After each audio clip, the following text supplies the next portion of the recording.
In a busy city where tensions between the police and the public often simmered just below the surface, an unexpected incident unfolded one summer evening.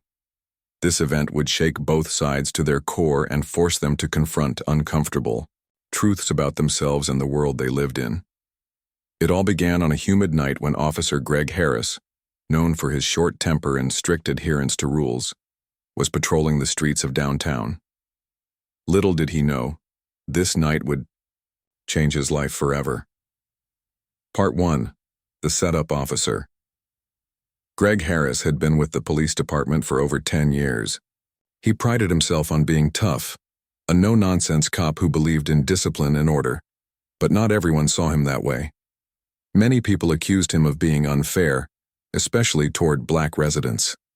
Though nothing had ever been officially proven against him, rumors about his behavior followed him like a shadow.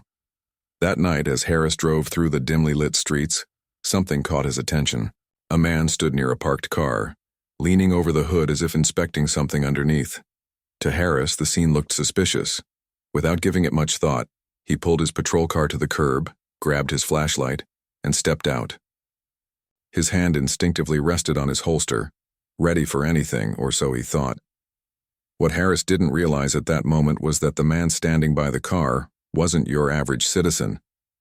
The man was Judge Marcus Johnson, a respected figure in the local judicial system. Known for his fairness and dedication to justice, Judge Johnson had stopped to help a stranded motorist whose car had broken down. As Harris approached, shining his flashlight directly into the judge's face, he failed to notice the calm and composed demeanor of the person before him. Instead, what registered in Harris's mind was the color of the man's skin and the late hour. "What are you doing here?" Harris demanded, his voice sharp and accusatory. Judge Johnson, startled but still composed, explained the situation calmly. He pointed to the open hood of the car and told Harris that he was helping someone fix a mechanical issue. But Harris wasn't listening. His mind was clouded by assumptions and stereotypes. When Judge Johnson questioned why he was being treated so rudely, Harris grew even more agitated. "You don't get to question me," Harris snapped, his voice rising. "I'm the one asking the questions here." The situation quickly spiraled, out of control. Judge Johnson, though respectful, stood his ground. He reminded Harris that he had rights and deserved to be treated fairly. But Harris, fueled by anger and prejudice, couldn't see past his own biases. In a shocking moment of violence, he shoved Judge Johnson, causing him to stumble backward. Then, without warning, Harris threw a punch, a hard blow to the judge's jaw that sent him reeling. For a few seconds, everything went quiet. The sound of the punch echoed in the stillness of the night. Judge Johnson staggered but managed to stay on his feet. His eyes locked onto Harris, filled with pain and disbelief. Harris, however, froze. Something about the way the man carried himself, even in pain, made Harris uneasy. It was then that Judge Johnson spoke, his voice steady despite the throbbing ache in his jaw. "Do you have any idea who I am?" he asked, his tone calm but firm. Harris hesitated, lowering his flashlight slightly. In the dim glow, he finally got a good look at the man's face. It was Judge Marcus Johnson, a name Harris recognized immediately. The realization hit him like a freight train. This wasn't just any civilian. It was a judge, someone who held significant power and influence in the legal system. Someone who could make or break careers. Panic set in as Harris realized the enormity of what he had done. His heart raced, and a cold sweat broke out across his forehead. For a moment he couldn't speak. When words finally came, they were shaky and unconvincing. I didn't know, sir. I swear I didn't recognize you." But even as he said it, Harris knew how weak it sounded. Apologies couldn't undo the damage already done. The punch had landed, and there was no taking it back. The aftermath after the altercation, Harris returned to his patrol car, shaken to his core. He sat behind the wheel, staring blankly ahead as the weight of his actions pressed down on him. How had things escalated so quickly? He thought back to his training, to the countless lectures on de-escalation and cultural sensitivity. Yet none of those lessons seemed to matter in the heat of the moment. Meanwhile, Judge Johnson made his way home, nursing his injury while grappling with anger and disappointment. He had dedicated his life to upholding justice, yet here he was, a victim of the very system he served. His wife urged him to press charges, but Marcus hesitated. While he wanted accountability, he also recognized the complexity of the situation. Was this merely a case of racism, or was it symptomatic of deeper issues within law enforcement? That night, unable to sleep, Marcus drafted a letter, not to the police chief, but to Harris himself. In it, he expressed his pain and frustration, but also extended an olive branch. He invited Harris to meet him in his chambers the following day to discuss what had happened. A turning point, when Harris arrived at the courthouse the next day, his stomach churned with anxiety. Every step toward Judge Johnson's chambers felt heavier than the last. For a brief moment he considered turning back, but deep down, he knew running wouldn't solve anything. Inside, Judge Johnson greeted him calmly, gesturing for him to sit. The room was quiet, except for the faint ticking of a clock. Harris fidgeted nervously, unsure of what to say. Breaking the silence, Marcus spoke first. "Officer Harris," he began, "what happened last night cannot be undone. But perhaps it can serve as a lesson for both of us." Harris nodded, tears welling up in his eyes. "Sir, I'm so sorry. I let my emotions get the better of me. I don't expect forgiveness, but I hope you'll give me a chance to make things right." Marcus studied him carefully, searching for sincerity. After a long pause, he replied, "Apologies mean little without action. If you're truly remorseful, prove it. Start by acknowledging your biases and working to change them." And with that, the journey toward redemption began, not just for Harris, but for the entire community. Officer Greg Harris sat in his patrol car, gripping the steering wheel so tightly that his knuckles turned white. His mind raced with images of what had just happened. The punch, the judge's calm yet piercing gaze, the chilling words, "Do you have any idea who I am?" Each moment replayed in his head like a broken record, leaving him breathless and overwhelmed.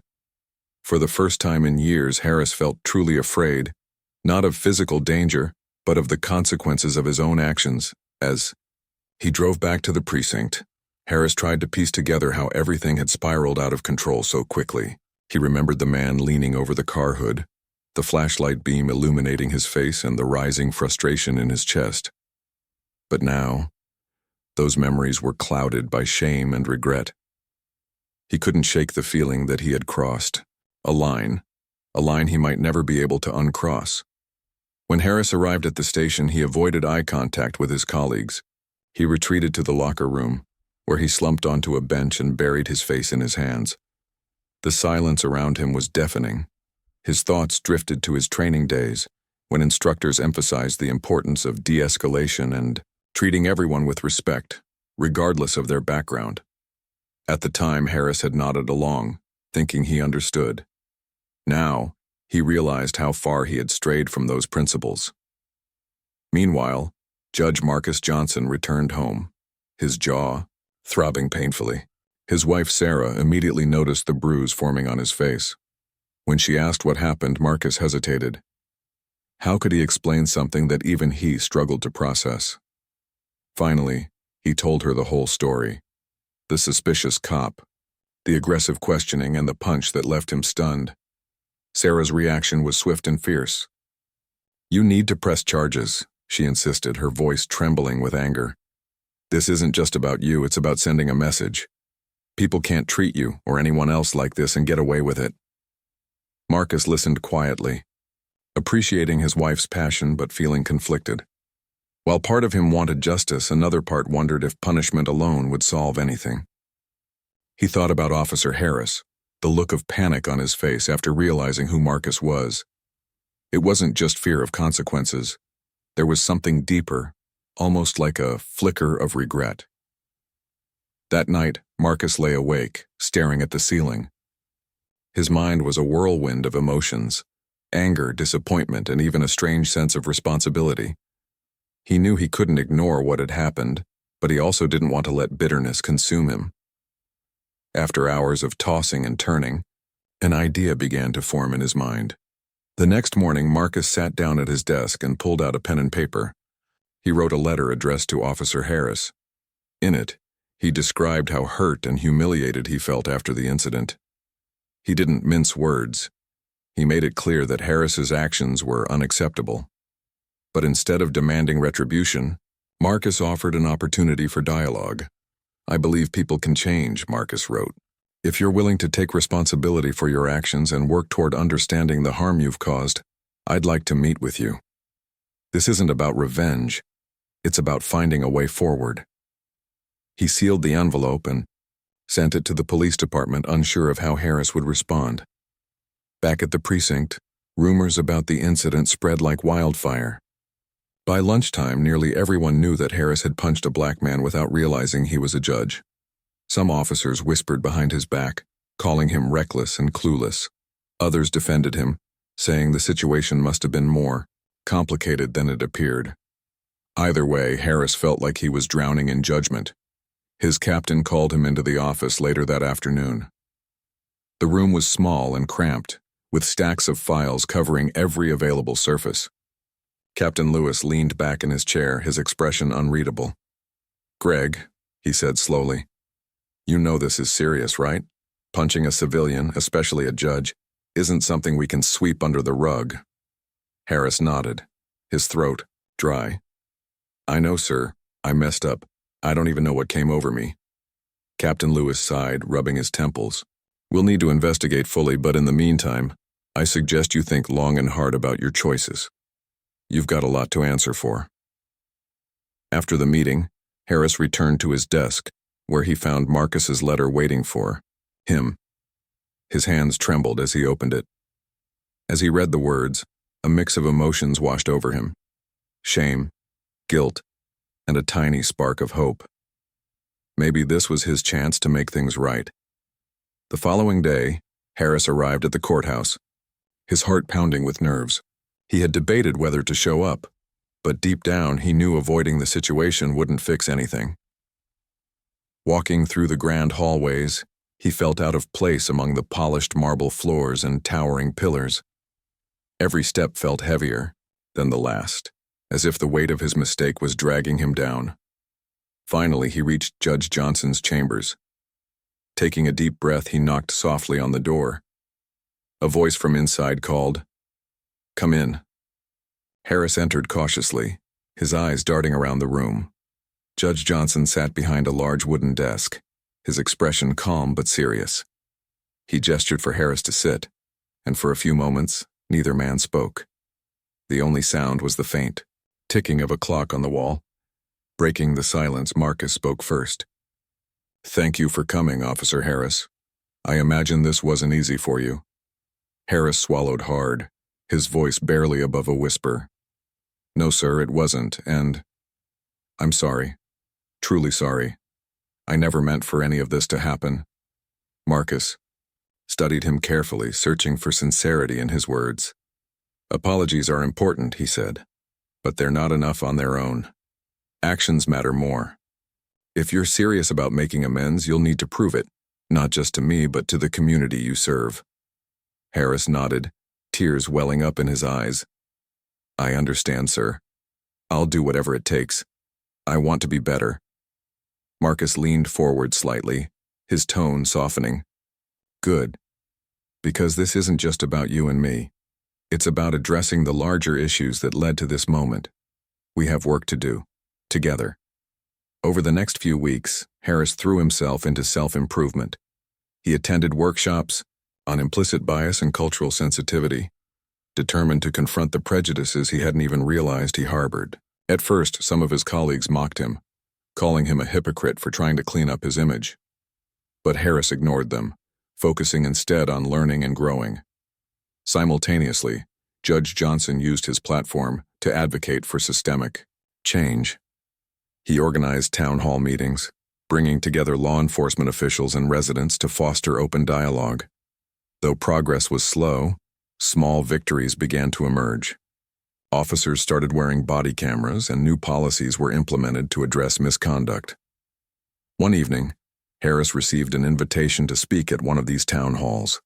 Initially hesitant, he eventually agreed. sharing his story openly and admitting his mistakes. The audience listened intently, moved by his vulnerability. For the first time in years, Harris felt a glimmer of hope. Months later, Harris found himself assigned to a community outreach program aimed at bridging gaps between officers and civilians. One afternoon, while volunteering at a youth center, he spotted Judge Johnson speaking to a group of teenagers. Their eyes met briefly, and Marcus gave him a subtle nod, a silent acknowledgement of how far they'd both come. Though scars remained, both men understood that healing required effort, from all sides.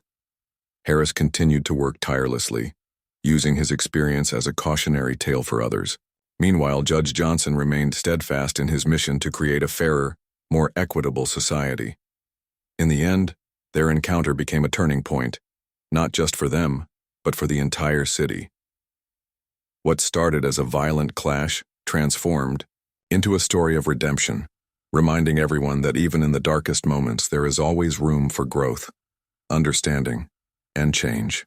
The days that followed the meeting between Judge Marcus Johnson and Officer Greg Harris marked the beginning of a long, challenging journey for both men.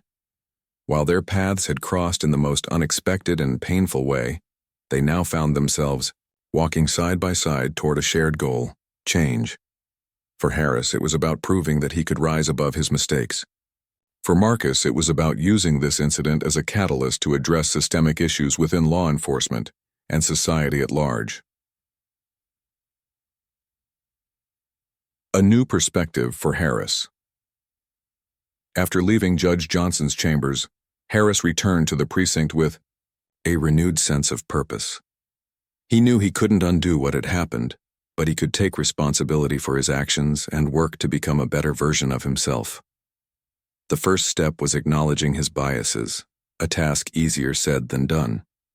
Harris began attending workshops on implicit bias and cultural sensitivity. At first, he felt out of place, surrounded by colleagues who seemed skeptical of the sessions. Some rolled their eyes or whispered sarcastic comments under their breath. But Harris stayed focused. He listened intently to stories from community, members who had faced discrimination at the hands of law enforcement. Each story hit him like a punch to the gut, forcing him to confront uncomfortable truths about his own behavior. One particular workshop stood out. A young black woman named Lisa spoke about being pulled over repeatedly for no reason other than the color of her skin. She described the fear she felt every time she saw flashing lights in her rearview mirror. "It's not just about the stops," she said, her voice trembling. "It's about feeling like you don't belong in your own neighborhood, like you're constantly being watched and judged." Harris sat in silence, his chest tightening. He realized how often he had dismissed similar complaints in the past, brushing them off as excuses or exaggerations. Now, hearing Lisa's words, he understood the depth of the pain caused by such encounters. That night, he went home and wrote down everything he had learned, vowing never to forget it. In addition to the workshops, Harris sought mentorship from Detective Maria Alvarez, a veteran officer known for her commitment to reform. Alvarez had spent years advocating for changes within the department, pushing for policies that prioritized community trust over brute force. When Harris approached her, she was initially hesitant. "You sure about this?" she asked, raising an eyebrow. "This isn't going to be easy." "I'm sure," Harris replied firmly. "I need help. I want to do better." Alvarez agreed to guide him, teaching him techniques for de-escalation and building rapport with civilians. Under her watchful eye, Harris practiced active listening and empathy, skills he had neglected for far too long. Slowly but surely, he began to see improvements, not just in his interactions with the public, but in his own mindset. Judge Johnson's mission. While Harris worked on personal growth, Judge Marcus Johnson turned his attention to broader, societal issues. He believed that true change required more than individual accountability. It demanded systemic reform. Using his position as a judge, Marcus organized town hall meetings to bring together law enforcement officials, community, leaders, and residents. At the first meeting, tensions ran high. Dozens of people packed into the auditorium, some eager to share their experiences, others visibly skeptical of the process. Marcus opened the session with a simple yet powerful statement. We are here tonight because we all want the same thing, a safer, fairer community. But achieving that requires honesty, courage, and a willingness to listen. As the discussion unfolded, emotions bubbled to the surface. Residents recounted harrowing stories of mistreatment at the hands of police, while officers defended their efforts to maintain order in difficult circumstances. At times, the conversation grew heated, with voices rising and accusations flying. Yet Marcus remained calm, guiding the group back to productive dialogue whenever things threatened to spiral out of control. One breakthrough moment came when a teenage boy named Jamal stood up to speak. His voice shook as he described being stopped and searched multiple times simply for walking through his neighborhood. "I'm not a criminal," he said, tears streaming down his face. "I'm just trying to live my life." The room fell silent. Even the toughest-looking officers shifted uncomfortably in their seats. After a pause, one of them, a sergeant named Thompson, spoke up. "I hear you, son," he said softly. "And I'm sorry. We've got a lot of work to do." Moments like these gave Marcus hope. Though progress was slow, each small victory brought them closer to understanding and reconciliation. Over time, the town halls became a safe space for open communication, fostering relationships that extended beyond the meetings themselves. Facing resistance. Not everyone supported Marcus's efforts. Some critics accused him of being too soft on crime, arguing that reforms would make the streets less safe. Others dismissed the town halls as mere publicity stunts designed to boost Marcus's reputation. Even within the police department, resistance lingered. Many officers resented Harris for participating in the workshops and speaking openly about his mistakes. They viewed him as a traitor, someone who had betrayed the brotherhood of law enforcement. Graffiti appeared on Harris's locker one morning, scrawled in bold letters, "Rat." Despite the backlash, Harris refused to give up. He reminded himself of the promise he had made, to Judge Johnson, to the community, and to himself. Change wouldn't come overnight, but he was determined to stay the course. Marcus faced criticism as well. Some of his fellow judges questioned whether he was overstepping his role by involving himself in matters of policing. "Stick to the courtroom," one colleague advised bluntly. "Leave the rest to the experts." But Marcus refused to back down. "If we wait for someone else to fix these problems," he told Sarah one evening, "they'll never get solved. Silence is complicity. I have a duty to act." Building bridges as weeks turned into months, tangible results began to emerge. Inspired by the discussions at the town halls, the police department implemented new policies aimed at increasing transparency and accountability. Officers were required to wear body cameras, and disciplinary measures were strengthened for those found guilty of misconduct. Marcus also launched a mentoring program connecting at-risk youth with positive role models, including reformed officers like Harris.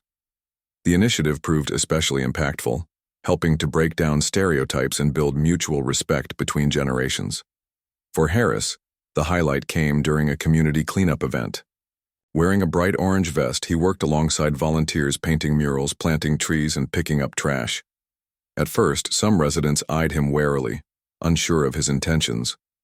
But as the day wore on, barriers began to crumble. By the end of the event, several people thanked him for his efforts, shaking his hand warmly. That night, Harris reflected on how far he had come. He still carried the weight of his mistake, but it no longer defined him. Instead, it served as a reminder of the importance of humility and growth. A shared vision. Months later, Harris received an unexpected invitation to join Marcus on stage at a citywide summit on racial justice. Nervous but honored, he accepted. Standing before hundreds of attendees, Marcus introduced Harris, praising his willingness to confront his flaws and serve as an example for others. When it was Harris's turn to speak, he took a deep breath and addressed the crowd. "I made a terrible mistake," he admitted, his voice steady, "but I'm working every day to make amends. To my fellow officers, I say this: we can't keep doing things the way we've always done them. It's time to listen, to learn, and to change. And to the community, I offer my sincerest apology, not just for what I did, but for the harm caused by a system that has failed too many of you."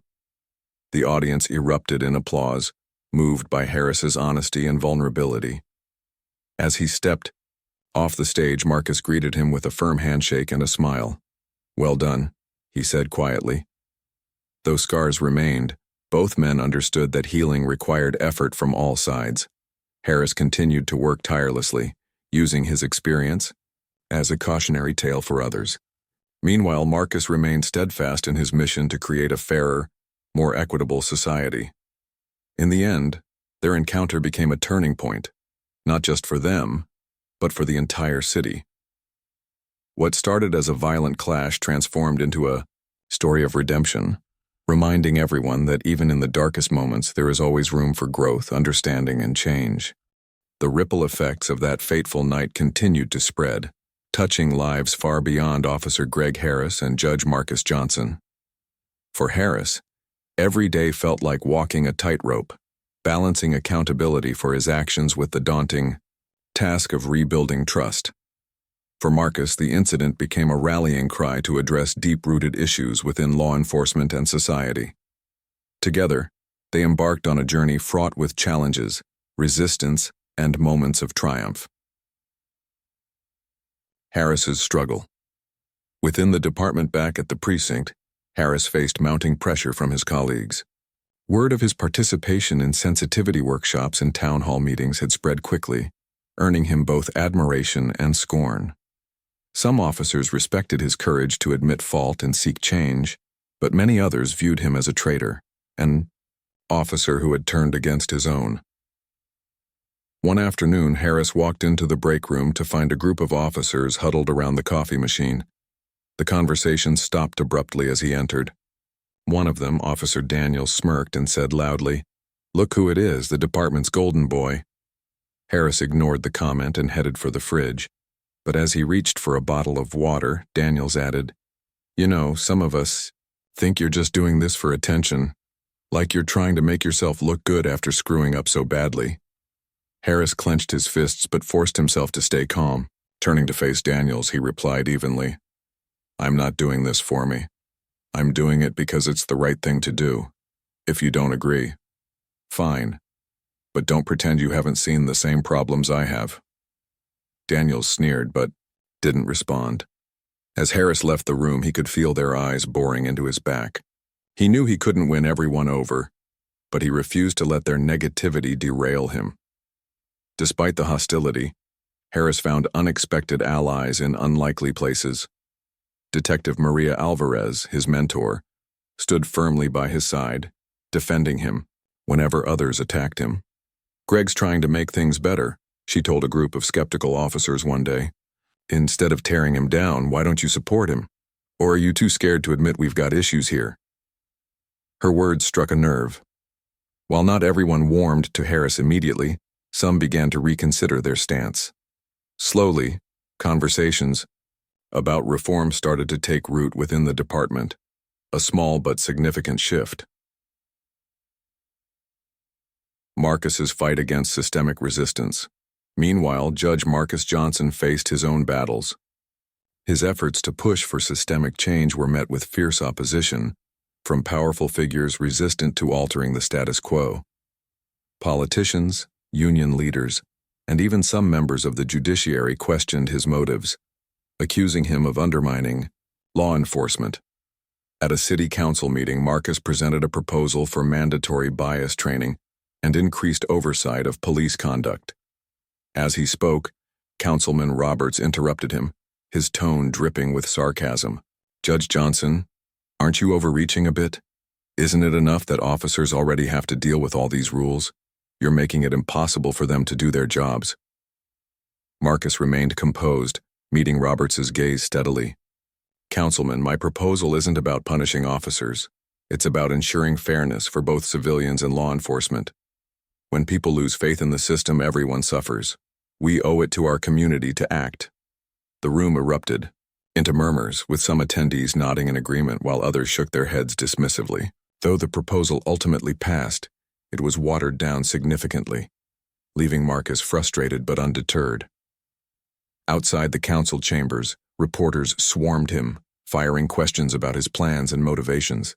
Marcus handled them with grace, using each interview as an opportunity to highlight the need for reform. "Change doesn't happen overnight," he told one journalist. "But if we don't start somewhere, we'll never move forward." A test of resolve as weeks turned into months. Both Harris and Marcus encountered situations that tested their resolve. For Harris, the turning point came during a routine traffic stop. He pulled over a young black man driving a luxury car, a scenario that might have triggered his biases in the past. This time, however, Harris approached the vehicle calmly, introducing himself politely and explaining the reason for the stop. The driver, visibly nervous, handed over his license and registration. As Harris reviewed the documents, he noticed the man's hands trembling slightly. Remembering what he'd learned in his workshops, Harris softened his tone. "Sir, I understand this can be stressful. I just need to check these papers and then we'll get you on your way." The driver relaxed slightly, offering a tentative smile. After verifying the information, Harris returned the documents and gave a friendly wave as the man drove off. Back in his patrol car, Harris allowed himself a small smile. It wasn't much, but it was progress. For Marcus, the test came when a controversial case landed on his desk. A veteran officer accused of excessive force argued that his actions were justified under the circumstances. Prosecutor Laura Bennett urged Marcus to rule in favor of the officer, citing potential backlash from the police union. Marcus wrestled with the decision, knowing it would set a precedent. In the end, he ruled against the officer, emphasizing the importance of holding law enforcement accountable. The ruling sparked outrage among certain groups, but it also earned praise from advocates for justice reform. Bridging the divide despite the challenges, Harris and Marcus continued to collaborate, finding ways to bridge the gap between law enforcement and the community. One initiative involved pairing officers with local leaders to organize neighborhood events. Harris volunteered to co-host a basketball tournament for teenagers, working closely with Pastor James Wilson, a prominent figure in the Black community. Dr. T. The day of the event, Harris arrived early to help set up. As kids dribbled balls and cheered on the sidelines, he found himself laughing alongside parents and coaches. Pastor Wilson approached him during a break, clapping him on the shoulder. "You're doing good work, son," he said warmly. "Keep it up." Harris nodded, feeling a sense of belonging he hadn't experienced in years. Small victories, big impact over time. The changes began to add up. Body cameras became standard issue for officers, and internal investigations into misconduct grew more transparent. Community members reported feeling safer and more respected during interactions with law enforcement. At a follow-up town hall meeting, Marcus invited Harris to share his experiences. Standing before a packed auditorium, Harris recounted his journey, from the night he punched a judge to the steps he took to rebuild trust. "I'm not perfect," he admitted, "but I'm learning. And I hope my story shows that it's never too late to change." The audience erupted in applause, many rising to their feet.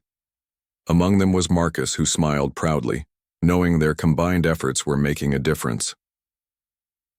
Looking ahead, though scars remained, both men understood that true healing required patience and persistence. Harris continued to advocate for reform within the department, inspiring others to join him.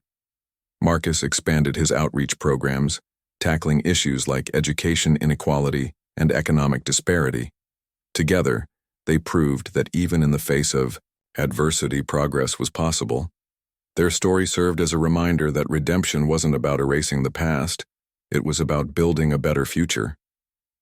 As months turned into a year, the efforts of Officer Greg Harris and Judge Marcus Johnson began to bear fruit. The seeds they had planted, of accountability, empathy, and systemic reform, started to sprout in ways neither of them could have imagined. While challenges still lingered, the changes taking place within the community and the police department signaled a new chapter for everyone involved. Harris's growing confidence for Officer Greg Harris each day brought new Opportunities to prove that he was more than his past mistakes. He had come a long way from the angry, prejudiced cop who had punched Judge Johnson without thinking. Now he approached his job with a renewed sense of purpose, determined to be an example of how growth and change were possible. One morning, Harris was assigned to patrol a neighborhood known for its strained relationship with law enforcement. In the past, he might have avoided eye contact or driven through quickly, but today he decided to take a different approach. Parking his car near a park where children played, he stepped out and introduced himself to a group of parents sitting on a bench. "Good morning," he said warmly, tipping his hat. "I'm Officer Harris, just wanted to say hello and see if there's anything I can do to help." At first, the parents eyed him suspiciously. One woman, holding her toddler close, finally spoke up. "You're one of those officers always stopping people for no reason, aren't you?" Harris nodded, acknowledging the truth in her words. "That's fair," he replied. "I've made mistakes and I'm working hard to fix them. If you ever feel like I'm not treating someone fairly, please let me know. I want to earn your trust."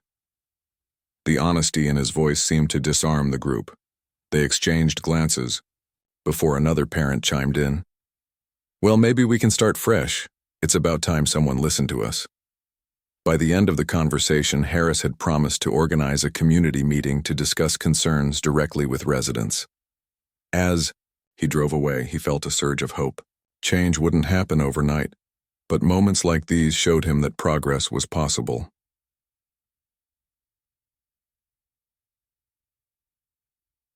Marcus's expanding vision. While Harris worked on rebuilding trust at the ground level, Judge Marcus Johnson focused on scaling his initiatives to create lasting impact. His town hall meetings had grown so popular that neighboring cities began inviting him to speak. People were eager to hear his message of unity and reform, and Marcus seized every opportunity to amplify marginalized voices. One evening, during a panel discussion in a nearby city, Marcus shared the story of his encounter with Harris.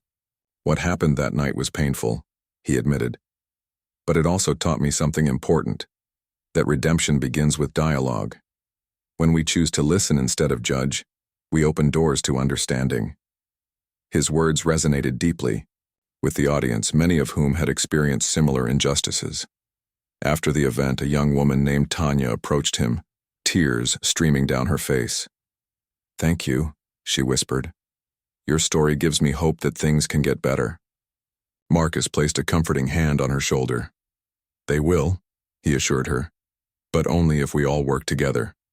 Inspired by the overwhelming response to his advocacy, Marcus launched a statewide coalition aimed at addressing racial disparities in policing.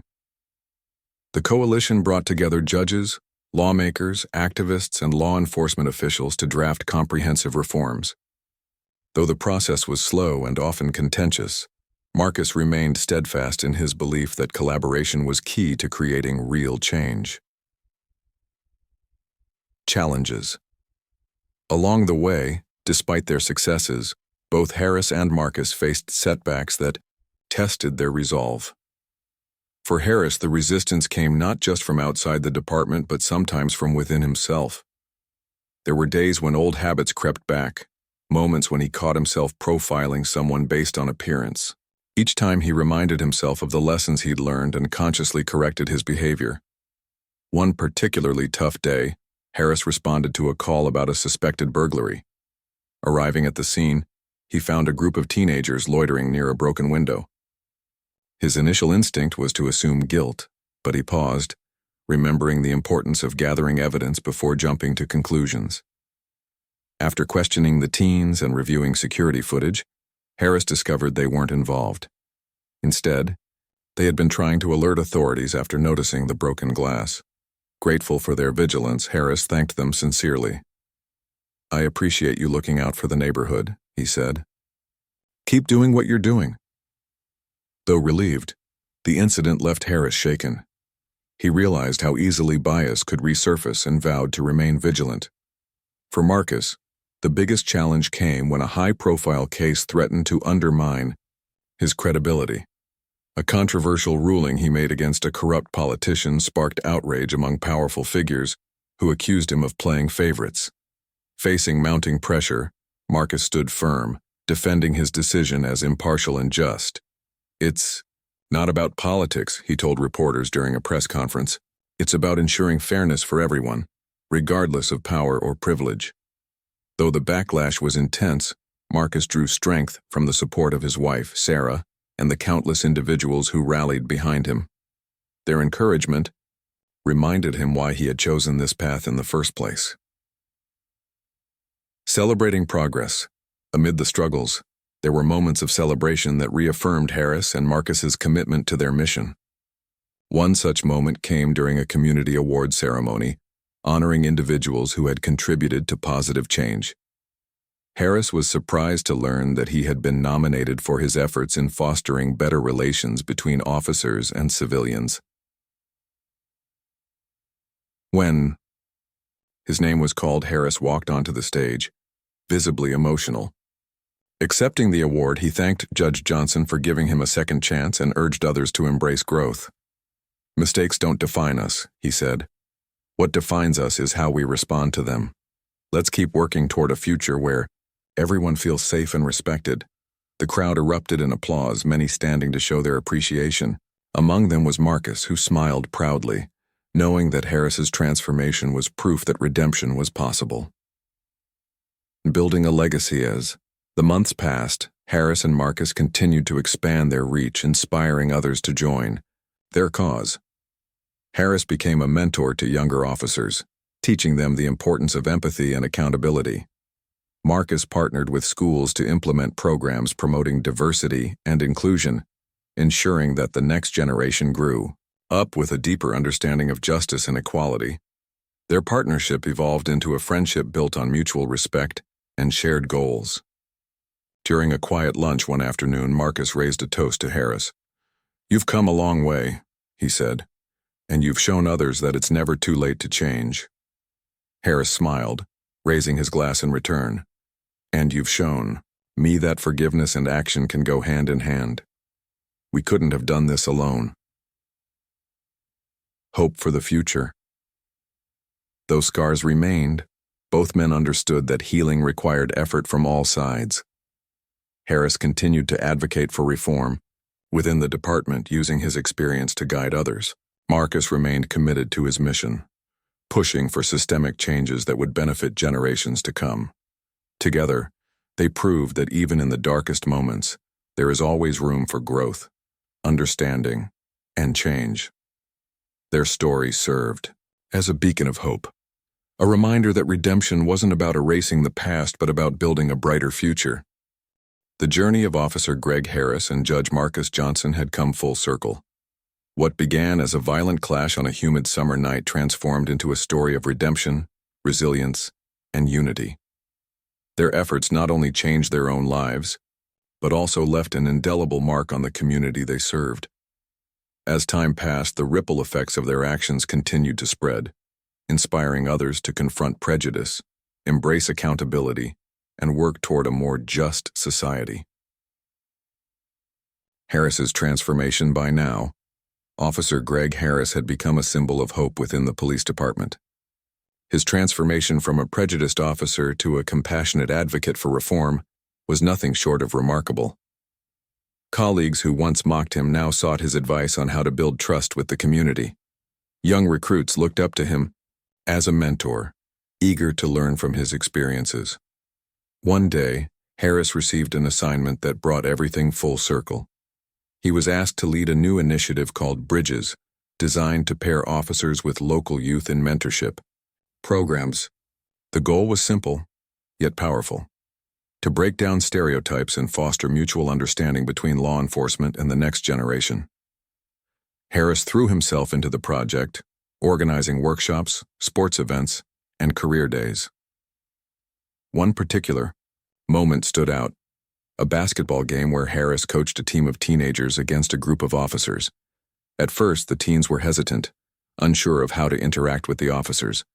But as the game progressed, laughter replaced tension, and high fives became common.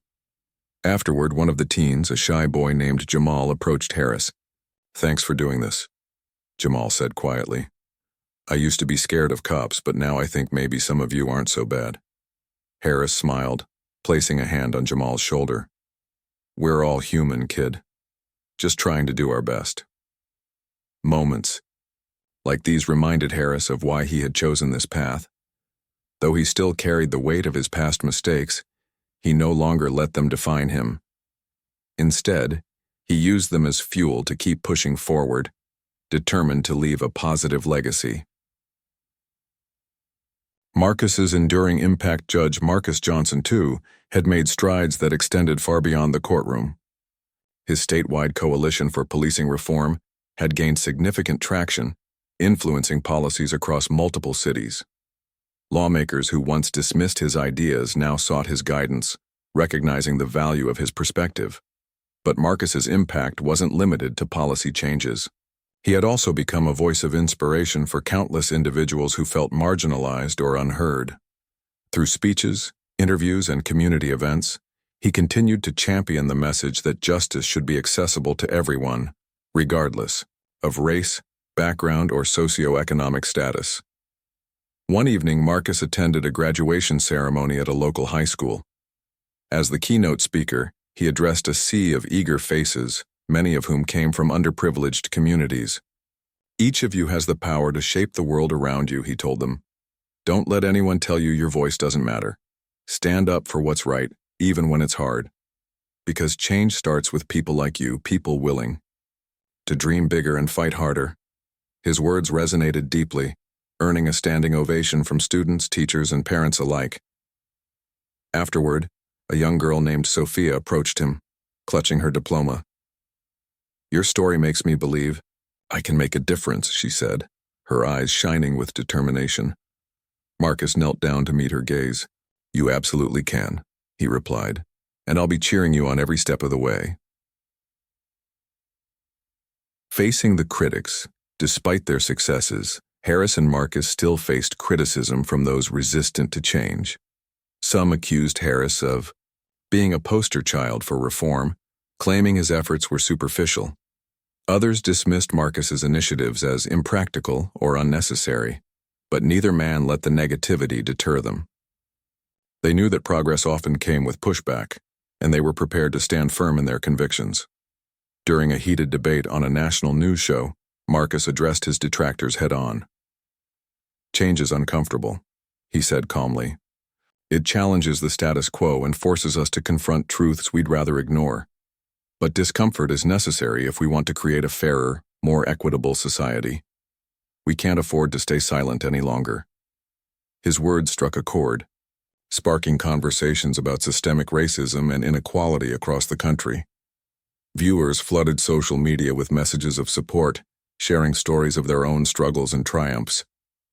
For Harris, the criticism came in quieter forms, whispers, in hallways, sarcastic comments during meetings, yet he handled it with grace, using each instance as an opportunity to educate rather than retaliate.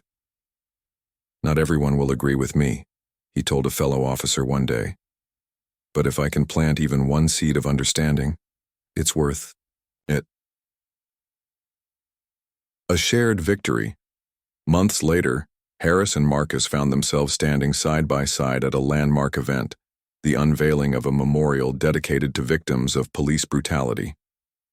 The monument, located in the heart of the city, featured names etched in stone alongside a plaque bearing a simple yet profound message. In memory of those lost, and in honor of those working toward a better tomorrow. As they gazed at the memorial, Harris turned to Marcus.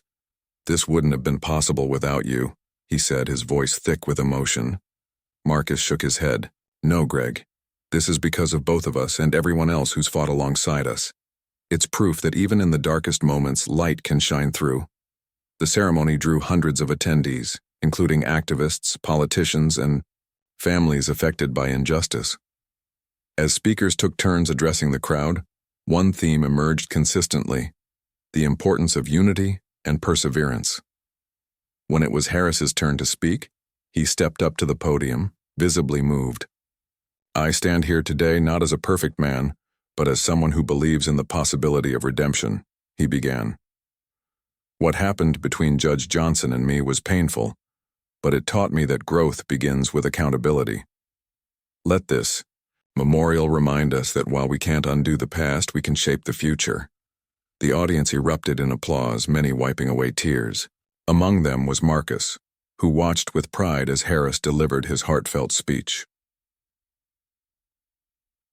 Passing the torch as the years went by, Harris and Marcus continued to inspire others, passing the torch to a new generation of leaders. Harris retired from active duty but remained involved in mentorship programs, guiding young officers and community members alike.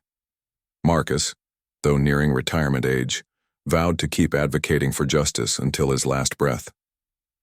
Their partnership had evolved into a lifelong friendship, rooted in shared values and unwavering support. During a quiet dinner one evening, Marcus raised a glass to Harris. "To second chances," he said with a smile. Harris chuckled, raising his glass in return, "and to making the most of them." A story that lives on. Though scars remained, both men understood that healing required effort from all sides. Harris continued to work tirelessly, using his experience as a cautionary tale for others. Marcus remained steadfast in his mission to create a fairer, more equitable society. Together, they proved that even in the darkest moments, there is always room for growth, understanding, and change. Their story served as a beacon of hope, a reminder that redemption isn't about erasing the past, but about building a brighter future. Years later, when people spoke of Officer Greg Harris and Judge Marcus Johnson, they didn't focus on the punch that started it all. Instead, they celebrated the courage, humility, and determination that turned a moment of conflict into a movement of transformation.